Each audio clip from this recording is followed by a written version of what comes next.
ಇನ್ನು ಅನ್ನಭಾಗ್ಯ ಗೃಹಲಕ್ಷ್ಮಿ ಹಣ ಬಿಡುಗಡೆ ಮಾಡ್ತೀವಿ ಅಂತ ಹೇಳಿ ಸಿಎಂ ಮತ್ತು ಡಿಸಿಎಂ ಇಬ್ರು ಕೂಡ ಅಭಯ ನೀಡಿದ್ದಾರೆ. ಯಾವುದೇ ಕಾರಣಕ್ಕೂ ಆ ಹಣ ಎಲ್ಗೂ ಹೋಗಲ್ಲ, ನಿಮ್ಮ ಅಕೌಂಟಿಗೆ ಹಾಕ್ತೀವಿ ಅಂತ ಹೇಳಿ ಯಾವ ಯೋಜನೆಗಳನ್ನು ಕೂಡ ನಿಲ್ಲಿಸೋದಿಲ್ಲ ಅಂತ ಹೇಳಿ ಸಿಎಂ ಒಂದ್ ಕಡೆ ಮಾತಾಡಿದ್ದಾರೆ. ಜೊತೆಗೆ ನಾವು ಕೊಟ್ಟ ಮಾತಿನಂತೆ ಎಲ್ಲ ಈಡೇರಿಸ್ತೀವಿ, ಎಲ್ಲ ಯೋಜನೆಗಳು ಕೂಡ ಮುಂದುವರಿಯುತ್ತೆ, ಯಾವುದು ಕೂಡ ನಿಲ್ಲೋದಿಲ್ಲ, ಅನ್ನಭಾಗ್ಯ ಗೃಹಲಕ್ಷ್ಮಿ ಹಣವನ್ನ ಹಾಕ್ತೀವಿ ಅಂತ ಹೇಳಿ ಬೆಂಗಳೂರಿನಲ್ಲಿ ಡಿಸಿಎಂ ಡಿ ಕೆ ಶಿವಕುಮಾರ್ ಕೂಡ ಭರವಸೆಯನ್ನ ನೀಡಿದ್ದಾರೆ. ಸರ್ ಈಗ ಸರ್ ಅನ್ನಭಾಗ್ಯದು 5 ತಿಂಗಳಿಂದ ಬಂದಿಲ್ಲ ಹಣ, ಗೃಹಲಕ್ಷ್ಮಿದು 3 ತಿಂಗಳಿಂದ ಬಂದಿಲ್ಲ ಬಂದಿಲ್ಲ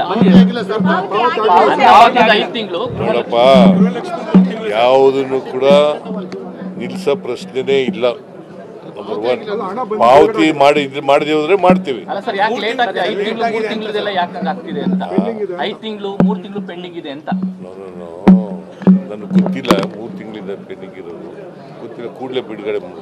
ಅನ್ನಭಾಗ್ಯದ ಅಕ್ಕಿ ಮತ್ತೆ ದುಡ್ಡು ಎರಡು ಕೂಡ ಕಳೆದ 5 ತಿಂಗಳಿಂದ ಹಾಕಿಲ್ಲ ಸರ್.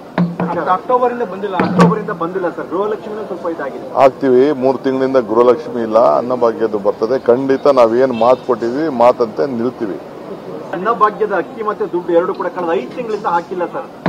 ಅಕ್ಟೋಬರ್ ಇಂದ ಬಂದಿಲ್ಲ ಸರ್. ಗೃಹಲಕ್ಷ್ಮಿ ಸ್ವಲ್ಪ ಇದಾಗಿದೆ. ಹಾಕ್ತಿವಿ. 3 ತಿಂಗಳಿಂದ ಗೃಹಲಕ್ಷ್ಮಿ ಇಲ್ಲ, ಅನ್ನಭಾಗ್ಯದ್ದು ಬರ್ತದೆ. ಖಂಡಿತ ನಾವೇನು ಮಾತು ಕೊಟ್ಟಿದ್ವಿ ಮಾತಂತೆ ನಿಲ್ತೀವಿ.